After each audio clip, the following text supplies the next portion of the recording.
Hello there. This video is a bit different from my normal content. If you're new to this channel, my name is Steve, and normally I make peaceful videos where I walk in the English countryside between 2 or 3 villages. I don't normally talk in those videos, but in this video I'd like to show you a little bit of the process of making one of my videos. My videos aren't particularly complicated and I don't use expensive equipment, but I hope this video might be of interest. In my most recent walk video, there were a couple of shots that needed a bit more work in the editing stage, and that's what I'd like to share with you today. One of those shots was a bit of an experiment, but first I'd like to show you a shot that I thought I wasn't going to be able to use.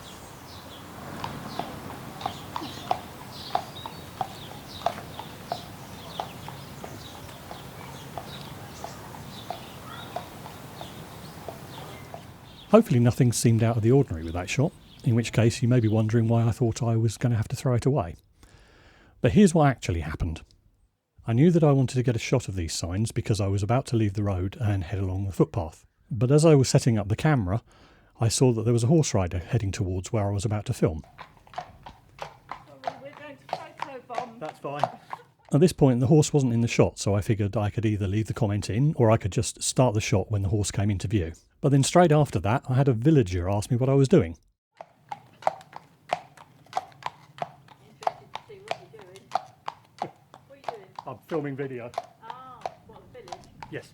And then I'm walking down to Harble Down and then do similar down there as well, so I film along the way basically. Oh, nice. Nice. This isn't normally a problem, as I can normally just talk to them and then go back to filming afterwards.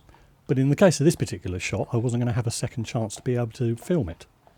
As you can imagine, I was a bit disappointed that I probably wasn't going to be able to use that shot, especially as things had lined up very nicely and I liked the way that the horse showed up in the mirror before showing up in the rest of the shot.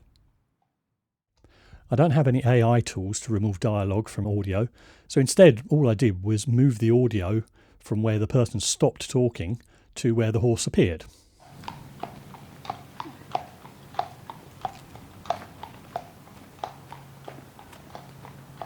I was really lucky there as the horse was moving at a constant pace, so it was actually fairly easy to synchronise everything up.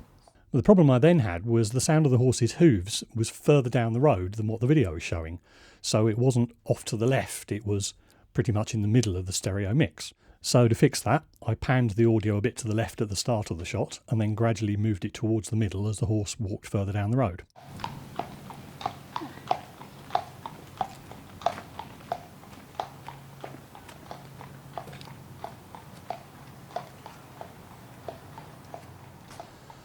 Then lastly, to hide the panning a bit, I extended the audio from the previous shot over this shot to give a second layer.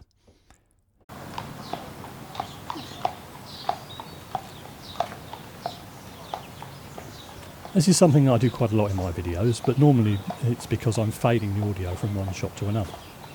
I typically shoot about 30 seconds of video for a given shot, so this gives me plenty of additional audio when I'm cross-fading shots.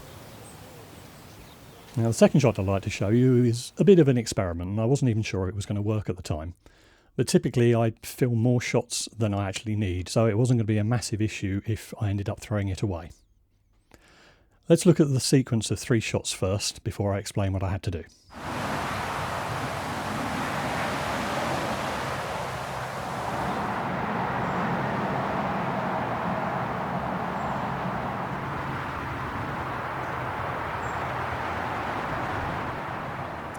There were 2 things I wanted to achieve with the second shot in this sequence, and the first was the contrast in the sound between the shots outside of the tunnel and the shot inside the tunnel. But I also liked the way that the light reflected off of the graffiti paint, but the problem was that the camera that I'm filming with hasn't got a particularly great dynamic range, so that's the range between the brightest part of the image and the darkest part. But because I use a tripod for my shots and there was no wind inside the tunnel, I tried to use that to my advantage.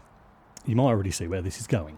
I shot the same shot 3 times, but each time I changed the exposure. In the first shot, you can see the reflections on the wall show up really nicely, but the view outside of the tunnel is completely overexposed. In the second shot, the view outside the tunnel is better, but the walls don't show up so much. And then in the third shot, you can't see much of the walls at all, but the view outside the tunnel looks a lot better.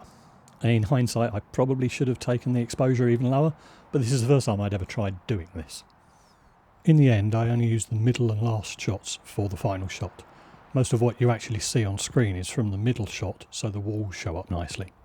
Then I did a cutout for the third shot using just the tunnel mouth and the first bit of the floor.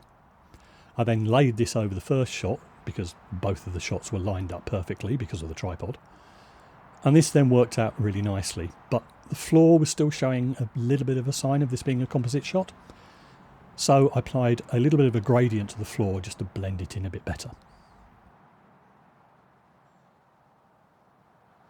Thank you for watching to the end. If you found this video interesting and you would like me to make some other videos occasionally showing other bits of the process, please leave a comment below.